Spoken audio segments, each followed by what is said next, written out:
From restless nights to deep sleep, how I transformed my nighttime ritual. Let me guess, you've tried everything: herbal teas, melatonin, sleep apps, white noise machines, and still, you find yourself staring at the ceiling night after night, wondering if you'll ever know what deep, peaceful sleep feels like again. I know that frustration. I've been there, lying awake as the hours crawl by, feeling the heart race, the mind tangled in a web of thoughts that refuse to quiet down. The breakthrough came not from a miracle cure, but from building a ritual, a gentle, intentional practice that touches the body, the space, and the mind. What follows is the exact path that turned my restless nights into deep, restful sleep. Step by step, from the herbal base to the mental reset, this is the ritual that brought peace back to my nights, and it may do the same for you. If you like this kind of content, please consider subscribing to the channel. It helps this video reach and help more people who need it. The herbal base. The journey to peaceful sleep begins long before the head touches the pillow. For me, it started in the kitchen with simple, humble herbs that humans have trusted for centuries. Why herbs? Science offers us clues. Many calming herbs contain compounds that interact with the brain's GABA receptors, the same pathways targeted by anti-anxiety medications, helping slow down nervous activity and ease tension. But unlike synthetic sedatives, these plants work gently, supporting the body's own rhythm. The blend I found most effective combines 5 powerful allies: chamomile, the classic, famous for its mild sedative effects. It contains apigenin, an antioxidant that binds to specific receptors in the brain, promoting sleepiness. Lavender, known not just for its scent, but for reducing heart rate, blood pressure, and anxiety. Studies have shown lavender can improve deep sleep and overall sleep quality. Lemon balm, melissa, a fresh, lemony herb with calming properties, known to relieve anxiety and support the nervous system. Passion flower, rich in flavonoids that help increase GABA levels, easing restlessness and quieting racing thoughts. Valerian root, perhaps the strongest, often called nature's Valium. It acts directly on the brain's calming pathways to promote deep, restorative sleep. Here's how I prepare it. Start with 500 milliliters of hot water, not boiling, around 90 degrees Celsius, so the delicate herbs don't get scorched.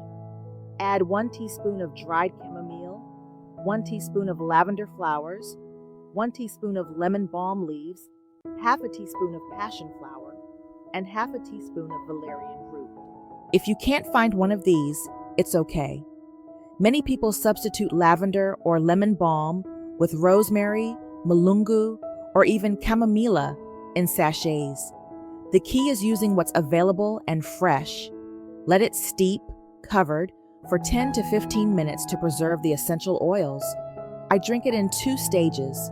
About 3 hours before bed, I sip half, about 250 milliliters, letting my body begin the slow-down process.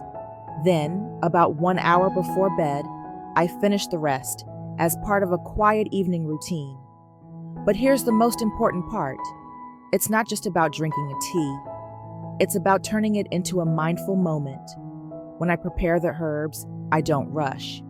I take a deep breath, noticing the scents, the citrusy lift of lemon balm, the soft earthiness of valerian, the floral perfume of lavender. I feel the warmth of the cup in my hands. I let the ritual itself slow me down. Many of the people who shared their stories mentioned adding a moment of prayer or gratitude alongside the tea. They light a small candle, whisper a verse from the Bible, or simply close their eyes and thank life for one small thing that went well that day. For example, one woman wrote how she repeats softly, "Commit your way to the Lord, trust in Him, and He will do more." Psalms 37, verse 5. And as she drinks, she feels her heart release the day's burdens.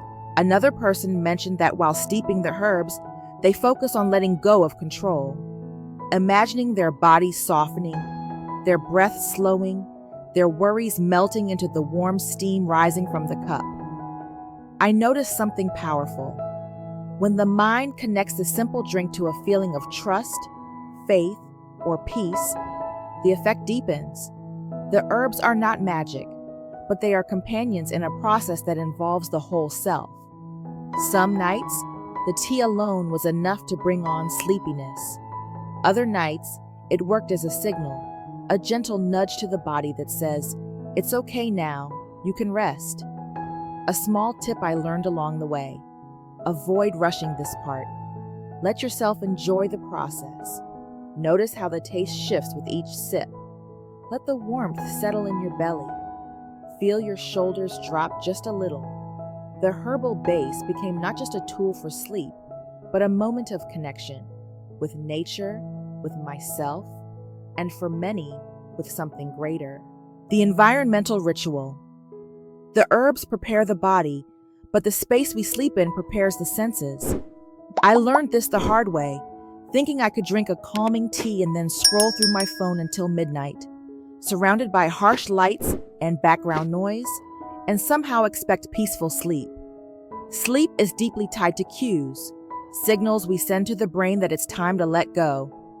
And our environment plays a key role in sending those signals. Here's what I started doing. First, dim the lights. About an hour before bed, I lower or turn off bright overhead lights and switch to small, warm lamps or candles. This reduces blue light exposure, which can suppress melatonin production, the hormone that regulates sleep. Second, disconnect from devices. I set my phone aside, sometimes even turning it off, and avoid screens for at least 30 to 60 minutes before bed. Many people shared that the hardest part was this: the urge to check messages or scroll. But once they made it a rule, their sleep improved dramatically. Third, create a sensory cocoon. I bring in soft elements that make the space feel safe and comforting. A warm blanket or extra soft pillow, a diffuser with a few drops of lavender essential oil, gentle background sounds like soft instrumental music or a nature soundscape, rain, ocean, forest. It's not about creating a luxurious, perfect bedroom. It's about consistency. Over time, these small actions become signals to the nervous system. This is the time we slow down. This is the place we let go. One beautiful comment I read described it like this: even just folding my blanket carefully at night became a little act of love, a way to tell my body I was preparing it for peace. When combined with the herbal ritual, the environment becomes part of a larger picture where body, space, and mind align to guide you toward rest. The mental reset. Even with the right herbs and a calming environment, the mind can be the hardest part to quiet. I used to lie down in bed and immediately feel a rush of thoughts. Worries about tomorrow, regrets about today, random memories, even fears I didn't know I was carrying. That's why the final piece of my ritual became the mental reset. It starts with letting go of the day. I keep a small notebook by the bed where I can write down anything lingering in my mind. Not a full journal, just a sentence or two. Tomorrow I'll handle this. Or today I'm grateful for this small thing. For some, this might be a silent prayer, handing over the weight of the day to something greater. Many people shared how they speak softly to themselves, repeating a favorite verse or affirmation. Commit your way to the Lord, trust in Him, and He will do more. Psalms 37, verse 5. Ye lie down in peace, and soon fall asleep. For you alone, O Lord, make me rest secure. Psalms 4:8. These words, repeated gently, are not about forcing sleep. They're about creating emotional safety. They remind the heart that it doesn't have to carry everything alone. Next, I focus on breathing. One simple exercise that helped me is the 4-4-8 breath. Inhale deeply through the nose for 4 seconds. Hold the breath softly for 4 seconds. Exhale slowly through the mouth for 8 seconds. I repeat this for a few minutes, feeling the shoulders drop, the jaw unclench, the chest soften. Some nights, I add a short gratitude moment, simply naming 3 things I'm thankful for, no matter how small. The softness of the pillow, the quiet of the room, the fact that I made it through the day. I discovered that this mental reset isn't about clearing the mind perfectly. It's about redirecting it, gently guiding it toward peace. Combined with the herbs and the environment, it creates a powerful alignment. The body relaxed, the space calm, the heart steady. Good sleep isn't about quick fixes. It's about consistent care, tending to your body with gentle herbs, preparing your space with intention, and calming your mind with trust and gratitude. The ritual I've shared here transformed my nights, and it's something you can start today. Put it into practice. Brew the herbal tea, set up your calming space, slow your breath, and let the night hold you. And I'd love to know, have you ever tried something like this before? If you're ready to give this method a try, or if you've already experienced the power of a nighttime ritual, type 1 in the comments. Let's build a space of encouragement and shared peace together.